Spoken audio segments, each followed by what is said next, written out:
আমার মতন বেশিরভাগ মানুষের ঘরেই এইভাবে ভাত বেঁচে যায়, হয়তো কোনো কারণবশত ভাতটা খাওয়া হয় না।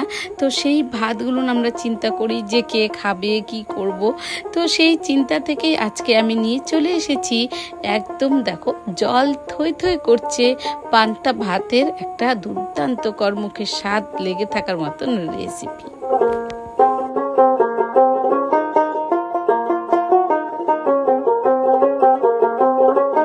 নমস্কার বন্ধুরা, আপনাদের সকলকে স্বাগত এস কুক অ্যান্ড ফুড চ্যানেলে একটা নতুন ধরনের রেসিপি নিয়ে। তো আমার গত রাতের ভাত বেঁচে গেছে বেশ পরিমাণে। তো ভাতটার মধ্যে আমি একটু জল দিয়ে রেখে দিয়েছিলাম যে আজকে সকালে কিছু করে খেয়ে নেব। কিন্তু দেখি বাড়ির সকলেই এই পান্তা ভাত দেখে নাক শীত করছে। তো মাথার মধ্যে চলে এলো একটা চট জলদি খুব দুর্দান্তকর রেসিপি। তো চলুন আজকে সেই রেসিপিটাই শেয়ার করব, পান্তা ভাত দিয়ে বা বাসি ভাত দিয়ে একটা দুর্দান্তকর রেসিপি। এই রেসিপিটা তৈরি করতে আমার কিছুটা সবজি লাগবে। এখানে বিনস, গাজর এবং আলু নিয়ে নিয়েছি। আর এদিকে ফ্রাই প্যান বসিয়ে সর্ষের তেলে আমি আজকে পুরো রেসিপিটা বানাবো। তো সর্ষের তেল গরম করে তার মধ্যে দিয়ে দিলাম আলু আর গাজর। আপনারা আপনাদের পছন্দ মতো সবজি নিতে পারেন, যা যা থাকবে ফুলকপি, বিনস, পনির সব কিছু দিতে পারেন। তো আমার কাছে ছিল বরবটি, তো আমি এখানে একটু বরবটি দিলাম। দিয়ে সবগুলো যখন বেশ ভাজা হয়ে গেছে তখন সমস্ত সবজিগুলোকে এক সাইডে করলাম আমি ফ্রাই প্যানের। আপনারা এই জায়গাতে এসে সবজিগুলোকে তুলেও রাখতে পারেন। দিয়ে আমি কড়াইয়ের এক প্রান্তে আরেক চামচ তেল দিয়ে দিলাম একটা শুকনো লঙ্কা, আর দিয়ে দিলাম কিছু রসুন কুচি। দিয়ে এগুলোকে হালকা করে এবার ভেজে নেব।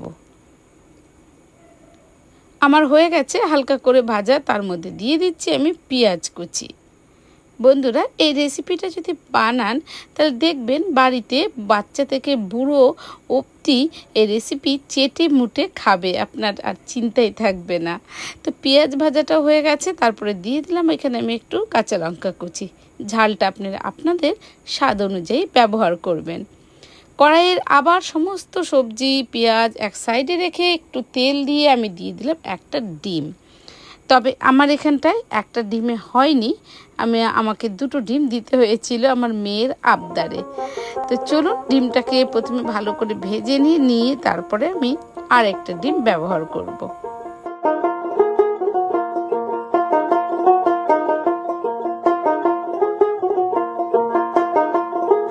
তো এইখানে আমার দুটো ডিমই খুব ভালো করে কিন্তু ভাজা হয়ে গেল।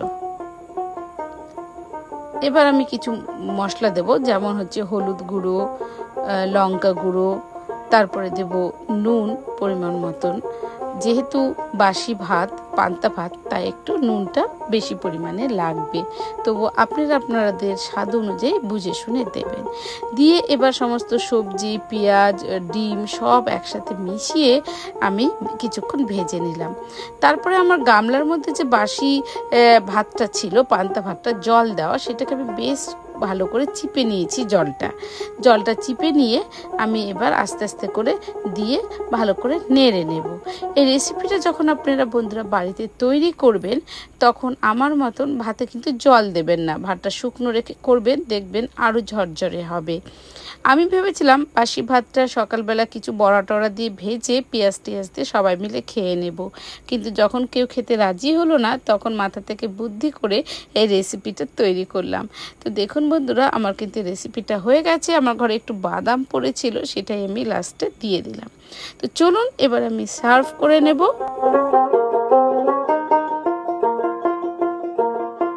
দেখুন তো কেমন হয়েছে দেখতে। এর মধ্যে আমি একটু দিয়ে দিলাম ঝুরি ভাজা, এতে কিন্তু বেশ ভালো লাগে খেতে। আপনারা চানাচুরও দিতে পারেন।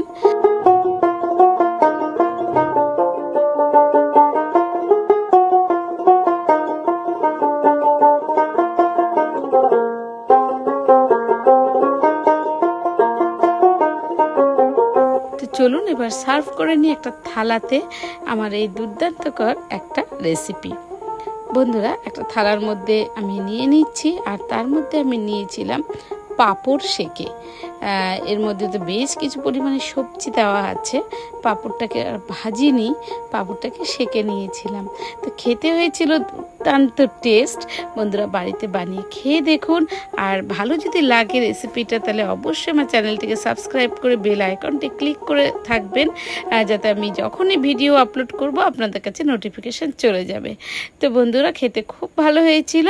যদি খুব ভালো লাগে রেসিপিটি তাহলে আপনারা শেয়ার করতে পারেন এবং লাইক কমেন্টস অবশ্যই করবেন। তো আজকের মতন টাটা, নমস্কার।